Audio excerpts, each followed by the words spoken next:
In the news this week, citizens gather around the country to commemorate ANZAC Day. Plus, a number of counter-terrorism drills take place within the state.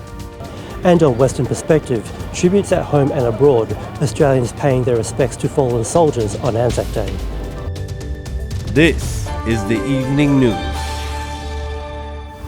Good evening. The 100th ANZAC Day centenary was marked with services held across Australia. Hundreds and thousands of citizens attended the dawn service in Kings Park in a bid to remember those who have paid the ultimate price. They gathered in their thousands around the memorial in the darkness before dawn. Those who fought standing with those they fought for 101 years on. The Australian identity, one which recognised the importance of standing by your mates, showing courage in the face of great adversity. The service portrayed solemn remembrance following the horrors of war.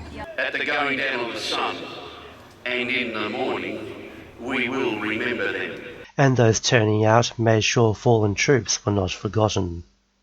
Just remembering all the diggers that we've lost, and it's part of Australian history. It's about remembrance and knowing the fact that what they lost we've all gained. So it's important that we keep their memories alive, because we keep their memories alive, we keep alive the values of compassion, of courage, of mateship. Re-establishing that mateship came afterwards in the parade, old diggers marching together once again.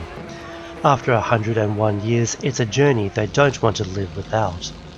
Nelson Liu, WAMN News. In other news, a joint authority counter-terrorism practice, codenamed Operation Spartan, has taken place this week. The Australian Defence Force has also participated in the drill in an effort to prevent terrorist attacks. Federal Justice Minister Michael Keenan and Deputy Premier Lisa Harvey assessed Exercise Spartan, a simulated exercise to observe how authorities prevent terrorist attacks. It's a great reassurance for me as Deputy Premier and Minister for Police to know that we have very highly skilled and highly trained police officers. In the past 18 months, there have been 9 attempts at terrorist attacks in Australia, 3 being successful, all in the eastern states. The terrorist level in Australia is probable since 2014. Exercises like this allow those agencies to work together, to exercise together, to test their capabilities. The threat comes as ISIL plays a large role in terrorist attacks internationally, as well as influencing radical behaviour. Meanwhile, a 16-year-old was arrested for allegedly plotting an attack on Anzac Day in New South Wales. People will obviously be concerned about this news, and they'll be asking themselves whether they should continue to attend Anzac Day commemorations around the country. I would certainly urge them to do so. Corey Brown, WAMN News.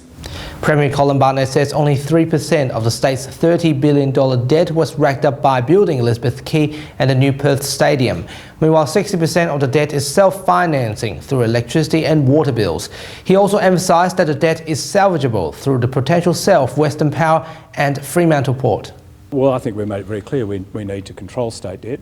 We need to first return the budget to surplus, we need to stabilise state debt, and we need to reduce it.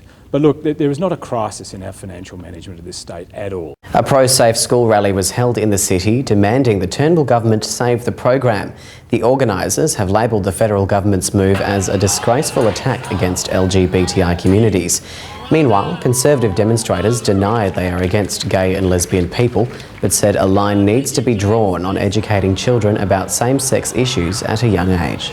I think they're ridiculous. It's a very small amount of money and it's not necessary. It's the government trying to score a political point. It's Malcolm Turnbull trying to keep some of the lunatic fringe of his backbench on side. He should stand up to them.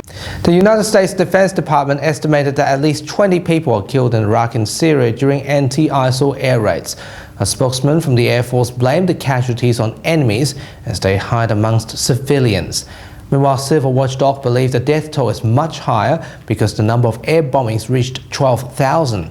Earlier this week, Arab monarchies in the Gulf region expressed their unity against ISIL after President Barack Obama's visit in Saudi Arabia.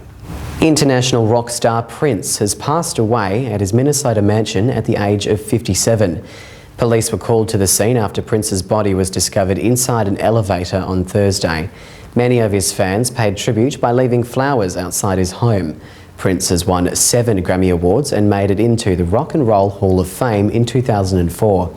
Some will remember Prince as a dynamic musician with a special taste in clothing.